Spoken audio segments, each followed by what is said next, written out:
Hi hello సౌజన్య సల్మాన్ ఛానల్కి స్వాగతం అండి. ఈరోజు నేను టేస్టీ చికెన్ కర్రీ రెడీ చేస్తున్నాను. సోయ్ కూర కాంబినేషన్ తోటి ఎలా రెడీ చేస్తున్నాను ఏంటిది ప్రాసెస్లోకి వెళ్ళి చూద్దాము. ముందుగా ఆనియన్ అయితే పట్టి పెట్టుకోవాలి.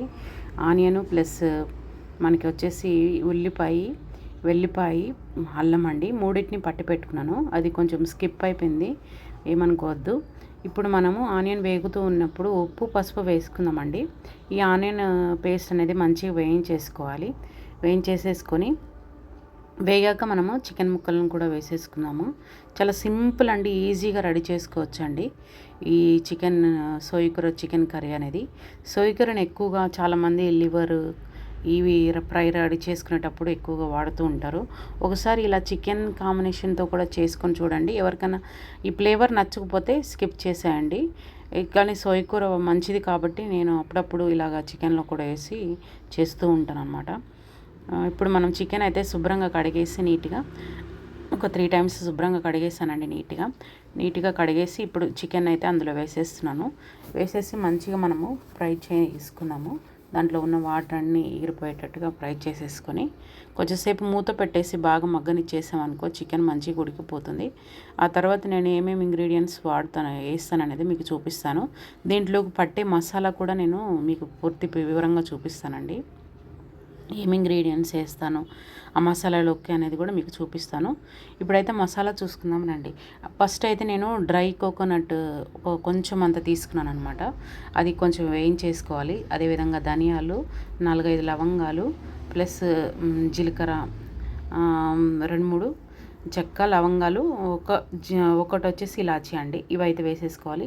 ఆ తర్వాత మనకి సోయ్ కూర అని చెప్పాను కాబట్టి సోయ్ కూర కంపల్సరీగా ఒక పెద్ద మినిమం జస్ట్ ఒక పిడికెడంతా ఉండే అంత కట్ట తీసుకోండి.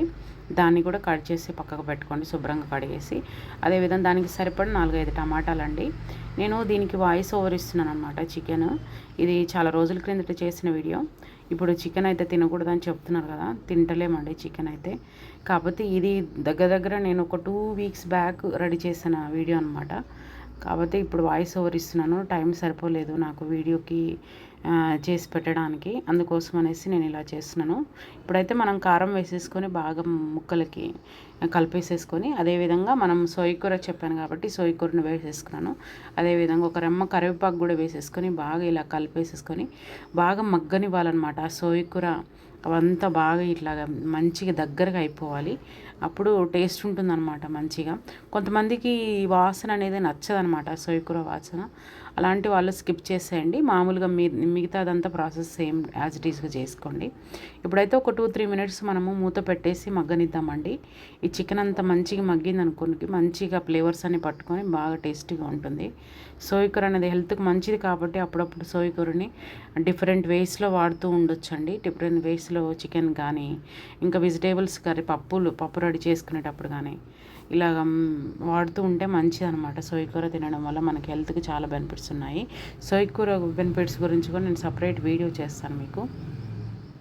ఇప్పుడైతే మనము ఒక టమాటాని తీసుకొని నేనైతే జస్ట్ అట్లా ఒక్క పోస్ ఇచ్చేసి పక్కన పెట్టుకున్నాను అనమాట. అది కూడా వేసేసాను. అదేవిధంగా మనం ముందుగా రెడీ చేసుకున్నాం కదా, కొబ్బరి, ధనియాలు అవన్నీ వేసేసి జీలకర్ర ఒక 1/2 స్పూను, ఒక 2-3 లవంగాలు, ఒక చెక్క, ఒక ఇలాచి, అంతే. నేను మసాలా ఇంకా వేరే ఏం ఇంగ్రీడియంట్స్ వాడినండి చికెన్కి. దాదాపుగా ఇవే ఇంగ్రీడియంట్స్ని చేస్తూ ఉంటాను. ఎప్పుడన్నా వేస్తే కొన్ని ఇంగ్రీడియంట్స్ యాడ్ చేస్తాను తప్ప, అంటే యాడ్ చేయడం అంటే నువ్వులు అవి వేస్తాను అంతే, వేరే ఇంకేం వాడను. ఈ ఇంగ్రీడియంట్స్ తోటే నేను ఎక్కువగా మసాలా రెడీ చేస్తూ ఉంటాను అనమాట. ఇప్పుడు ఈ మసాలా అంతా వేసేసి మంచిగా ప్రాపర్గా ఒకసారి కలిపేసి మరలా ఒక 2-3 మినిట్స్ మళ్ళీ మూత పెట్టి కానీ మగ్గనిచ్చినట్లయితే మన చికెన్ మంచిగా ముక్కలకి మసాలా పట్టుకొని ఉంటుంది, బాగా టేస్టీగా తయారవుతుందండి. మీకు ఇంకా కొంచెం నీళ్ళు కావాలంటే ఇప్పుడు కాదు, కొంచెం ఒక 2-3 మినిట్స్ మగ్గాక అప్పుడు మీరు నీళ్ళు యాడ్ చేసుకోండి. ఎందుకంటే ఈ మసాలా అంతా ముక్కలకి పట్టినాక నీళ్ళు యాడ్ చేస్తే ఏమవుతుందంటే ముక్క అనేది లోపల తెల్లగా పచ్చిగా ఉండకుండా కొంచెం తింటున్నప్పుడు ఆ ఫ్లేవర్ అనేది తగులుతుంది అనమాట మనకి.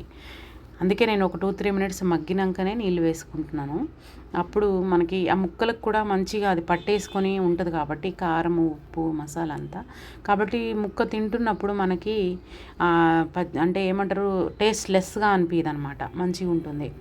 ఇలాగ మనకి ఎన్ని సరిపడ నీళ్ళు అంటే థిక్ లూజ్ చేసుకుంటున్నారా, మీరు మరీ దగ్గరకు చేసుకుంటున్నారా, మరీ లూజ్ చేసుకున్నారా? ఈ మరీ లూజ్ చేస్తే బాగోదండి, మీడియంగానే చేసుకుంటేనే బాగుంటుంది. ఇలాగ నీళ్ళు వేసేసుకొని మరలా ఒక 5 మినిట్స్ దాకా బాగా మగ్గనివ్వండి. మరలా ఒకసారి టెస్ట్ చేసుకుందాము. కొంచెం నీళ్ళు నాకు తక్కువ అవుతాయేమో అనిపించింది, అందుకే ఇంకొంచెం ఒక అర గ్లాసు యాడ్ చేశాను. ఇప్పుడు చూడండి, ఒక 5 మినిట్స్ అయిపోయిందండి. మన చికెన్ కర్రీ అయితే దాదాపుగా ఆల్మోస్ట్ రెడీ అయిపోయింది. ఎందుకంటే దగ్గర మనము అవి వేసినప్పుడల్లా ఒక 5 మినిట్స్ మూత పెడుతూ తీస్తూ ఉన్నాం కదా, అలాగా దగ్గర ఒక 15 మినిట్స్ అటు ఇటు అయిపోయింది. ఇప్పుడు లాస్ట్ ఫైనల్ టచ్లో నేను ఒక 5 మినిట్స్ అట్లా ఉంచేసేసి దించేసుకోవడమేనండి. చాలా సింపుల్గా ఈజీగా మన చికెన్ కర్రీని రెడీ చేసుకోవచ్చు ఫ్రెండ్స్. అంతే ఫ్రెండ్స్, ఈరోజు ఈ వీడియో కానీ మీకు నచ్చినట్లయితే లైక్ చేయండి ఫ్రెండ్స్, షేర్ చేయండి, సబ్స్క్రైబ్ చేసుకోండి. మా ఛానల్కి ఎవరైనా కొత్తగా వచ్చినట్లయితే సబ్స్క్రైబ్ చేసుకొని చూస్తారని ఆశిస్తూ థ్యాంక్ యూ.